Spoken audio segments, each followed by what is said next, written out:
The deed was on the marble in front of me, and my hand was already moving toward it when I heard my own dead heartbeat start up again, and understood I had been given the one thing the dying never get: a second copy of the day.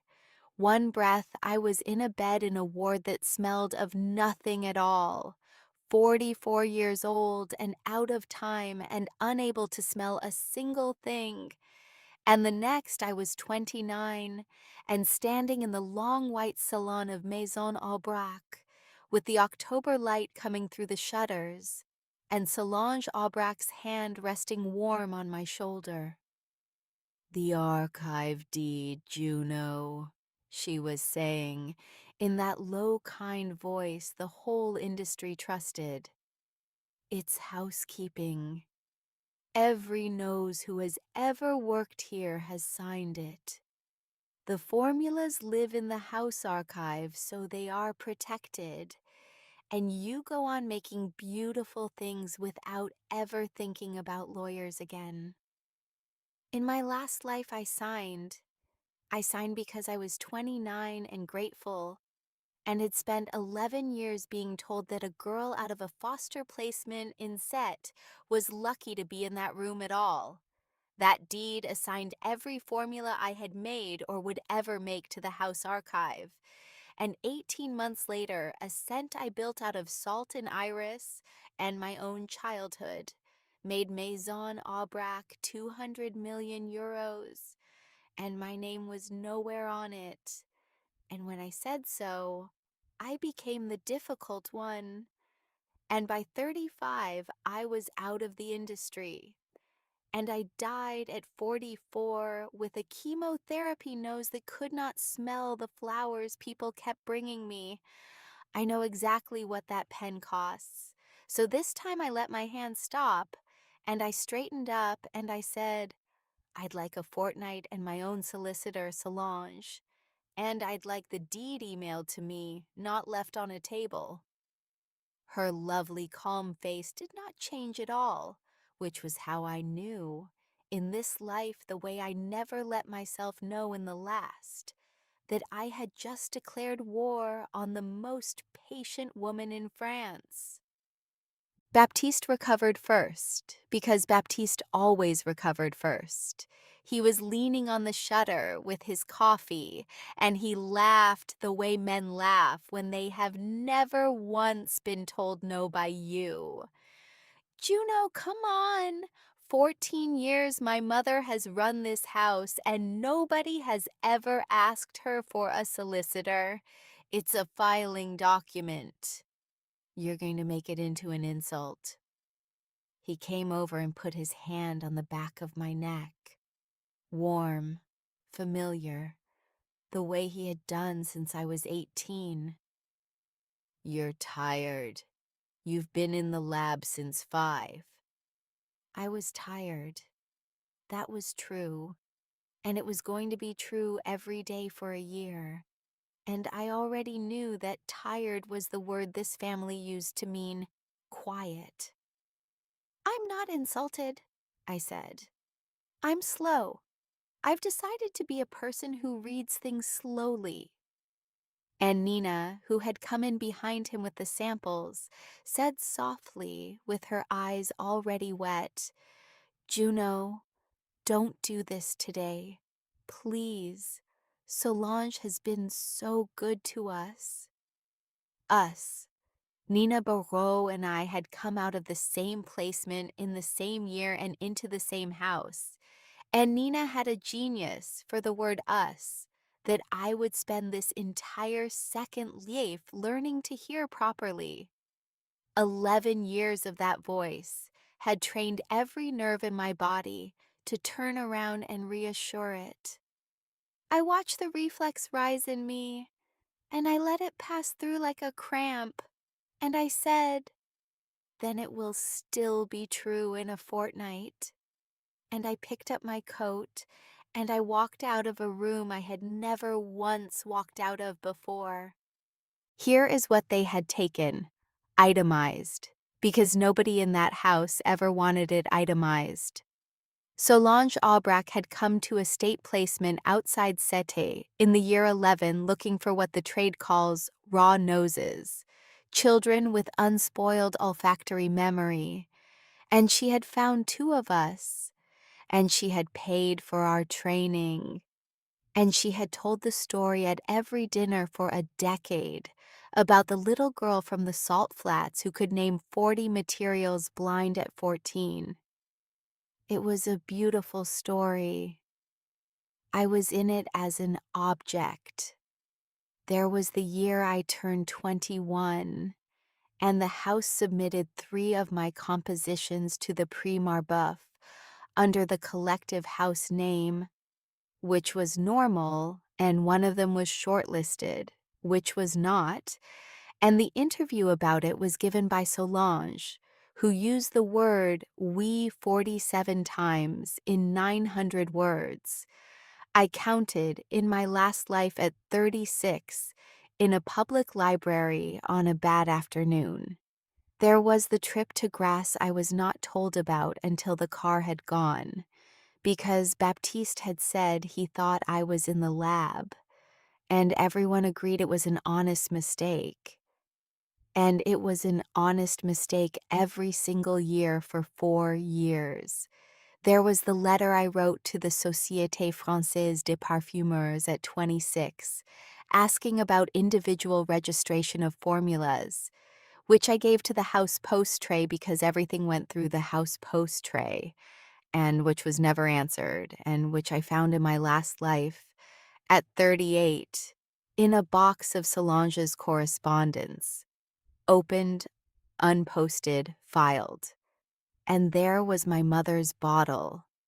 Not perfume, just a small green glass bottle of orange flower water that had been in the bag I arrived with at 9 years old, and was the only object I owned from before, and which went missing from my room in the house dormitory in my second year, and which I found 11 years later in a display cabinet in the Aubrac Visitor Gallery, labeled in beautiful copperplate, provenance unknown, part of the founder's private collection, not sold, not lost, kept and relabeled, and put behind glass in a building I worked in, and walked past by me twice a day for 9 years.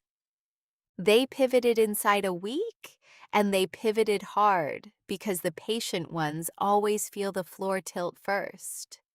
Solange did not argue with me again about the deed. She simply began, in her warm way, to be concerned about me in front of other people. A word to the lab director about my hours. A word to the house physician about the anniversary of nothing in particular. Nothing accusatory, nothing you could point at, all of it soft. And within a month there was a gray cloud around my name in that building that I could feel in every corridor. Thank you for listening to Channel Crystal Novel. And I let it gather because I was busy. I spent that month doing something I had never once done in 11 years, which was to read my own house. I asked the archivist, a bored young man named Emile, who had never been asked for anything, for the submission log of the archive, which any employed nose is entitled to see, and which no employed nose had requested since the year 6. It took him 2 days to find where it was kept, and in it, going back 19 years, was the pattern. Maison Aubrac had employed 11 noses in that time. Every single formula in the archive was filed under the house. Nothing unusual there. That is the industry. But 4 of those noses had left in a particular way, in a particular order, and each of them had left within 18 months of a formula of theirs going to production, and each of their departure notes in the personnel file used one of 3 phrases, and the phrases repeated so exactly that they were plainly being copied from a template: creative exhaustion, personal difficulty following recognition, unable to sustain the pace of the house. I wrote down 4 names. Then I did the thing that took me the rest of the winter, which was to find them. 2 were unreachable. 1 had died. And 1, a woman named Hélène Vasseur, who had made a jasmine chypre in the year 8 that Maison Aubrac still sold in 3 continents, was working in the fragrance counter of a department store in Lyon, 49 years old, on commission, selling her own composition to strangers 11 hours a day, without ever once being told she was permitted to say so. I went to Lyon on a Tuesday, and I stood at that counter and I said her name, and she looked at me the way people look when a debt collector says their name. And then I said, "I want to know what they told you about why you left." And she said, without any expression at all, that I had lost my discipline. And I believed it because Solange said it kindly, and everybody knows Solange is kind. Then she said the thing that I have carried since. I spent 11 years thinking I broke. It never occurred to me until this minute that I was harvested. The gut punch came in February, and it came from Nina, and it was not a scheme, which is exactly why it landed. She came to my apartment with wine and no glasses, the way she had for 11 years, and she sat on my floor and said, "I need to say this because I love you. We were 9 years old and nobody wanted us. Solange came and got us. She paid for 11 years of training that cost more than most people's houses, and she never asked us for anything back. And now you are building a case against her like a stranger, and I cannot be in it." Then she said the true thing. "And Juno, you're doing it alone. You didn't tell me. You went to Lyon and you didn't tell me. You've decided who I am in this without asking me." And I sat with that for a long moment because there was a version of it that was completely fair. There is a particular loneliness in being the only person who knows that the woman who saved you at 9 has been quietly invoicing you for it ever since, at an interest rate nobody else can see. And there is a worse loneliness in not being sure whether the sister you were saved with is a hostage or a shareholder. I said, "You're right that I didn't tell you. I wasn't sure which side of it you were on, and I am still not sure. And I would rather say that to your face than find out later." She left. She did not slam the door. She said at the door, "That's the first honest thing you've said to me in a month," which was the worst possible thing she could have said, and I sat on my own floor until 3 in the morning. The presentation of the year's principal composition was in April, in the long salon with the press and the distributors and the whole house. My scent, the salt and iris one, the one built out of a childhood on a lagoon that I had never once described to anybody in that building, except in materials. In my last life, this was the morning Solange stood up and spoke for 11 minutes about the house's collective creative process and never said my name. And I sat in the 4th row and clapped. And that was the exact hour my life ended without my noticing. This time I asked to speak first, for 4 minutes. As the composing knows, which is a request no one could refuse in public without explaining why. And I did not accuse anybody. I put up 2 images. The first was page 91 of my own lab notebook, dated stamped by the Internal Materials Office because every requisition is stamped, showing the completed accord. The second was the House Archive submission for the same formula, which was dated 11 days later, and which named as originating perfumer the House Atelier, and which was countersigned by Solange Aubrac.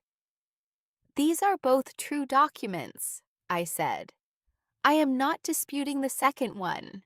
I am asking, publicly and politely, for the 11 days between them to be explained, because the same 11 days appear before Helene Vasseur's Jasmine in the year 8, and before two other compositions in the archive, and a gap that consistent is not an accident of filing." And Baptiste, from the side of the room, in front of 40 journalists, said loudly, "Mother, you told me the old submissions were sealed." 9 words. That is all it has ever taken. The room turned as one. Solange Aubrac rose, and she was magnificent, because she had been magnificent for 30 years. And she said, in a voice of pure sorrow, "Juno was a child nobody wanted, and I gave her a life, and I will not defend myself against her in public." Which sounds like grace and is in fact a refusal to answer a question about dates. And I said the only thing I said to her all morning: "Solange, nobody has accused you of anything yet. I asked about 11 days. You answered about my childhood. Everyone in this room heard you choose that. It took 2 years, because these things do. The Société opened an inquiry into archive attribution at the house, and it reached the year 6 before it stopped. Maison Aubrac was not destroyed. Houses like that are not destroyed. They are corrected, expensively and in public. 4 attributions were amended in the archive, which sounds small and is not, because an attribution is the only thing a nose owns.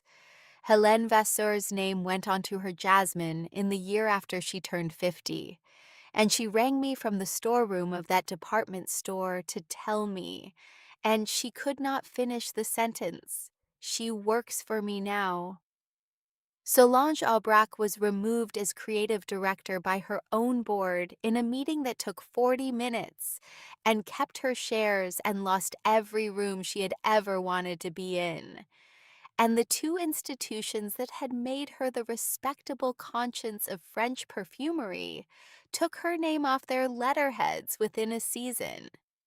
She was not prosecuted. There is no crime in a filing date. She simply stopped being asked, which was the only thing she had ever actually wanted, and the only thing that could be taken from her. Baptiste sells industrial fixatives in Marseille and is, I am told, extremely good at it because charm was always the whole of his inventory. And Nina, who had left my apartment in February and said nothing to me for 14 months, testified. Not for me. She was very clear about that, then and since. She testified because the inquiry asked her a direct question about the year 8, and she found she could not construct a sentence that was both loyal and true, and she chose true, and it cost her the only mother she had ever had. She came to my door afterwards and stood in the corridor and said, "I am not doing this for you. I want you to understand that I am doing it because I would like to be able to smell something without wondering who it belongs to." I said, "That was a better reason than mine. She has a bench in my laboratory now. We are not what we were at 19, and we never will be. And we have both stopped pretending that is a tragedy." Solange tried once, at the end. She came to the small studio I had taken in the 11th, alone, no lawyer, an old woman in a good coat, and she used the softest thing she had left. "I made you," she said. "Whatever else is true, that is also true, and you know it." And I said, "You found me. That's not the same word, and you have spent 19 years hoping nobody would check." She left, and the door closing behind her was the quietest and fullest sound I have ever heard. I have 11 people now in a waiting list, and my name on the door in plain letters. Emile, the archivist, came with me and runs my registrations, and is happy in a way I did not know he could be. Helene does the florals and terrifies the trainees. My mother's green glass bottle came back to me in the 4th month of the inquiry, in a padded envelope with no letter, and it sits on the shelf above my bench, where the light gets at it. And it is empty, and I have never refilled it. And there is one rule in my laboratory, and it is not about materials or hours or discipline.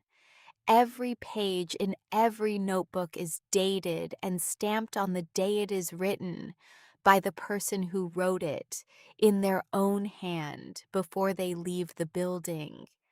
It is on a card by the door, date the page.